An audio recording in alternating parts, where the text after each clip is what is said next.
Hi everyone, I'm Rob, the Grumpy Man Likes to Paint. I wanted to show you some of the cool new minis that have just landed on my hobby desk from the lovely guys over at Corvus Belli. I am a massive nerd and I've grown up with IPs like Star Wars, Lord of the Rings, Warhammer, World of Warcraft, to name but a few. I'm totally new to the Corvus Belli IP, so I am super excited to get stuck into their sci-fi and fantasy settings to see what they are all about. So if, like me, you're new to Infinity or Warcrow, I think it's a good idea to just give a quick overview of what each setting actually is. So, in a nutshell, here we go. Warcrow is Corvus Belli's latest IP.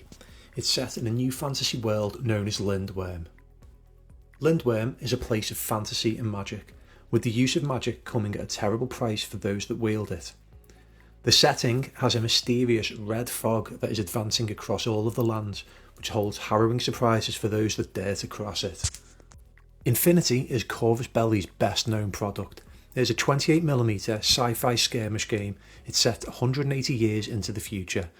Humanity has reached for the stars and claimed dominance over other planets. Players compete to defend the interests of their chosen factions, such as the Panoceania,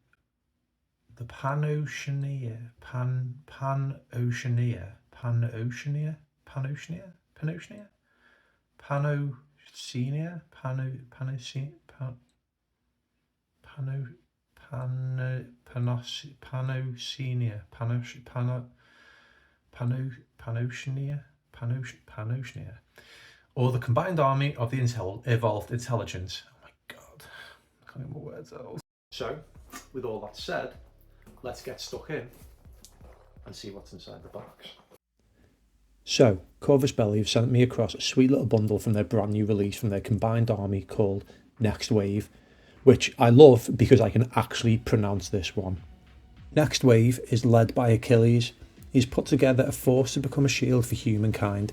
This shield would not only protect the citizens of the hegemonic territories, but also heralded a new era and an evolutionary step towards a better, stronger, freer humanity. First up, we have the Combined Army Action Pack containing 10 extremely detailed miniatures. I'll go into each of these in a moment, but I've got to say I absolutely love the artwork on the front cover of this box. Next up, we've got the Juggernaut, which is part of the Armoured Cavalry. This thing looks like an absolute beast. Finally, we have the Glyph War Core, and this is a pre-order exclusive.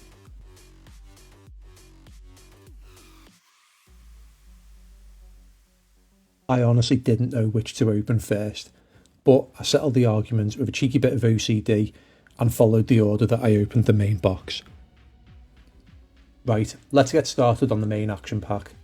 Like I said earlier, this contains 10 beautifully sculpted miniatures, and these have come cast in metal, which is also lead free, so there's no lead poisoning here, nerds. So, first off, we have the Harbingers of the Next Wave. The Harbingers are packed with alien technology and are enhanced to respond swiftly to any potential threat. The Harbingers remember the poverty and hardship of alien rule, so they are ready to fight for their kin and the fate of humanity, no matter who stands in their way.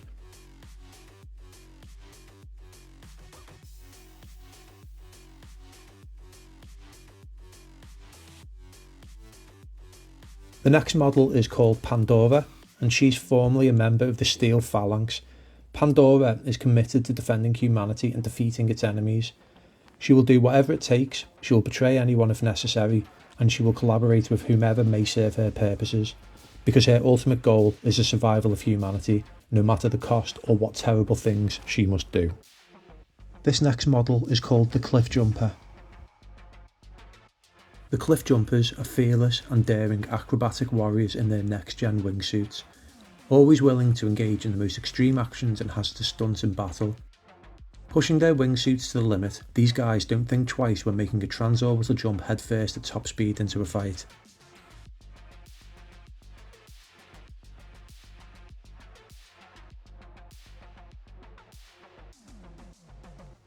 This big lad is called the Ironside.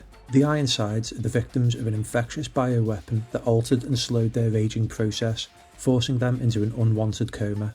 They have been woken thanks to techno-organic devices that wrap around their spine and torsos like a light vest. However, if they remove these devices, they return to their comatose state.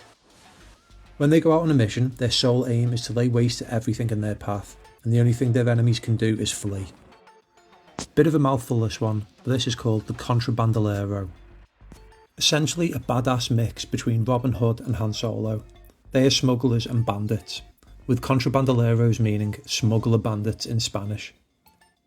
These rogue-like characters do what they do best, which is essentially getting into no-go zones, stealing forbidden stuff, and killing whoever needs to be eliminated. The Tech Dragons. These velociraptor-looking beasts are a saurian species called the Sarganta. Given the codename Tech Dragon, they are hatched from eggs when they're needed, and they're immediately ready for battle. They're a field operative's best friend and the enemy's worst nightmare. Next up are the Rain Dancers. I love the Rain Dancers lore, and there's a lot to dive into with these guys. But essentially they are war veterans with PTSD that have been given tech to control it. They believe that embracing violence is the best approach to trauma. And in battle, they're like berserkers that turn into a whirlwind of razor-sharp blades. They're a maelstrom of truly psychopathic, unstoppable killing machines, and they are born for war and only feel at home in battle.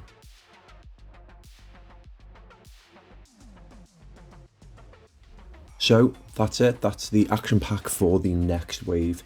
I think these guys look absolutely amazing, and if you look at this from a full army perspective, they look absolutely fantastic together.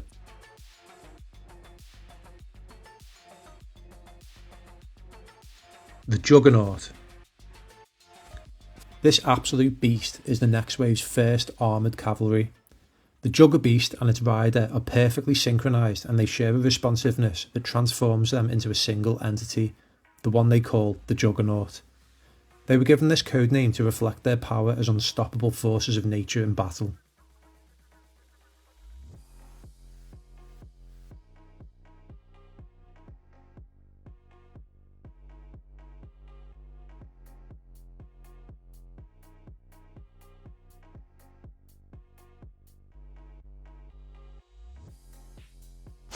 Finally, the Glyph War Corps.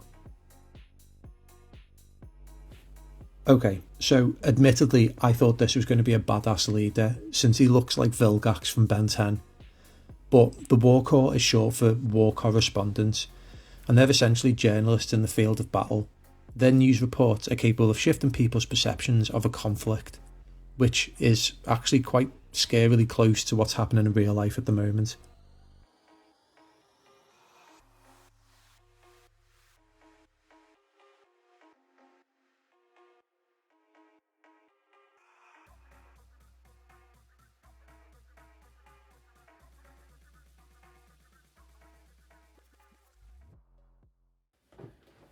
So there we have it. That's the new Infinity Next Wave Action Pack, Juggernaut and War Corps box sets. There's some absolutely fantastic miniatures in these box sets. My personal favourites are the Rain Dancers, the Cliff Jumper and the Juggernaut. I'm really excited to get stuck into these minis and start putting some paint on them in the next video. If you guys are interested in picking up some of these models, or you are interested in the Infinity game or the Warcrow universe, I've attached some links below, so check them out. In the meantime, let's get a discussion going in the comments below. Tell me what you love or what you hate about the next wave from Infinity, and what you are planning to do with these miniatures if you decide to get them. Thank you to everyone that has watched this video. If you've enjoyed it, give it a like, subscribe, and I'll do my very best to make more and better content like this in the future. But till next time, see you later, nerds.